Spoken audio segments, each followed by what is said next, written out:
Hey, my friends. Welcome to the Dallas Daily Show podcast, coming at you from the Neighborhood Loan Studio here in St. Louis, Missouri. Today's episode is Sauna Time. All right, let's get into it. All right, so one of the favorite things that I like to do in this last few months, I have gotten way into going to the sauna at my local health club. I'm a huge fan of it. I sauna. Do you use it as a verb? I sauna 5 times a week. Or I take a sauna 5 times a week? Is it, Taylor, is it take a sauna or is it that I sauna 5 times a week? You've never heard of it as a verb form? I went into, you know what? We're going to go with what Taylor says. We're going to go with I went into the sauna. So I went into the sauna, and it's something that now I have to change that and say, I go into the sauna 5 days a week. We've literally spent the first minute of this podcast trying to get our grammar correct.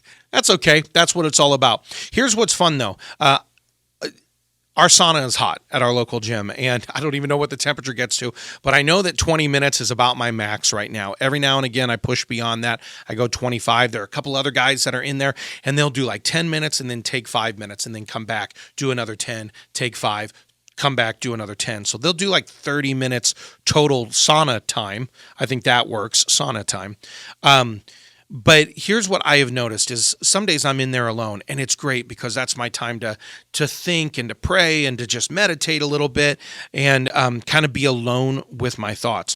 But there are days it's almost impossible to breathe inside there because it's so hot in there. And if you've ever sat in a sauna for very long, you know that about 7 minutes in, 8 minutes in, it kicks in, 10 minutes.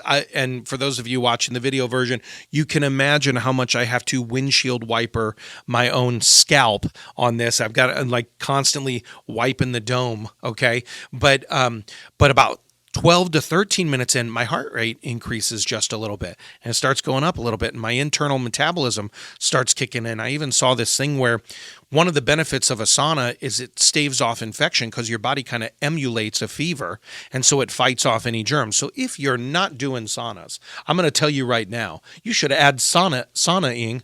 Sure, let's do another verb form of that word. You should add a sauna practice to your routine. All right, so... But here's what I've noticed. When I am in there alone, the time actually goes a little slower. There's a clock right outside the glass door that you can look through and you can see and go, all right, it's only been 13 minutes. I got 7 more to go. Okay. And then there's other times that you go, oh my God, how much longer is 18 minutes going to be, right?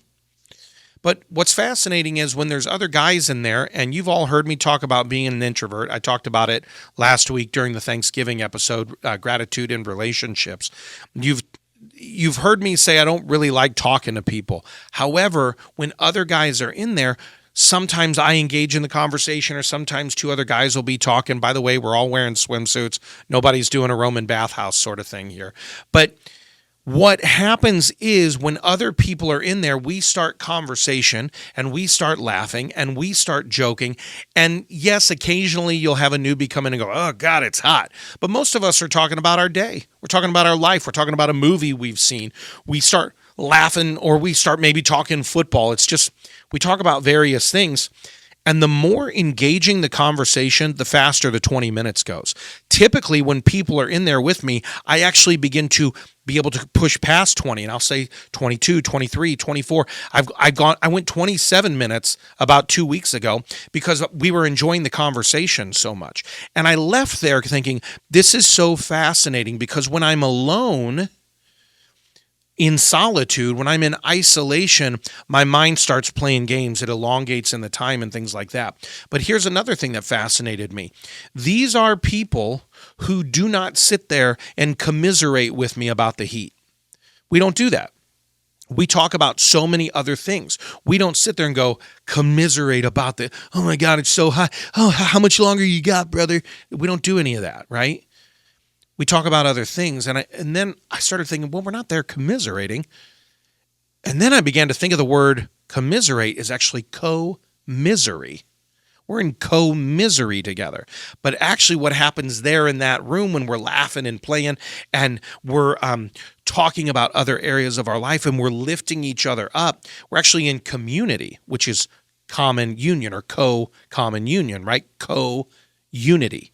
So I'm doing a little wordplay here on you today because I want you to think, who are the people in your life that you regularly just commiserate with, right? These are the people where you're like, man, work this and the other shoe is going to drop and there's another day, another dollar. We're doing the thing where every time we have a conversation with them, it's commiserating about our life. It's commiserating about what's going wrong. It's co-misery about how bad we have it.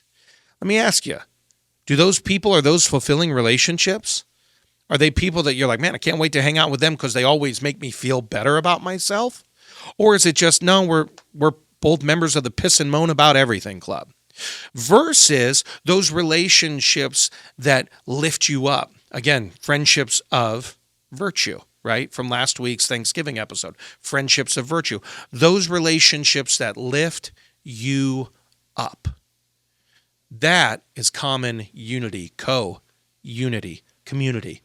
And may I challenge you to think that maybe you need to find a community that lifts you up rather than one that does co-misery with you, because co-misery will keep you on the trigger belief behavior cycle that you've been in for way too long, versus those who lift you up and put you on a trajectory of becoming a better version of yourself. So the question I have before you is, these people over here, they're your champions. The community people, the common unity people, the elevation people, your champions. They're the ones who are saying, come on, you can go a little more, you can sweat it out, because life comes at you with all of its heat. Life makes you sweat, right? That's what life does. Life puts the heat on you. It puts the pressure on you.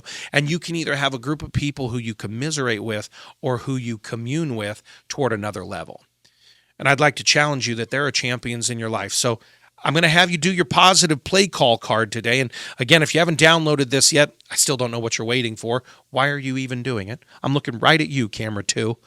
Camera 2, don't wait for another minute. Go to DallasDailyShow.com, download the positive play cards, and on today's card, right, I want you to ask the question, who are the champions in my community? Now, you could put a little dash there. I put underlines for those of you who can see, who are the champions in my community, because I want to know who they are. I want to know who the people are that I want in my sphere. Jim Rohn says you become like the 5 people you hang out with the most. Guess what? I want them to all be champions. I want them to be people who are elevating my game and not keeping me locked in the co-misery cycles of triggers, beliefs, and behaviors of the old me.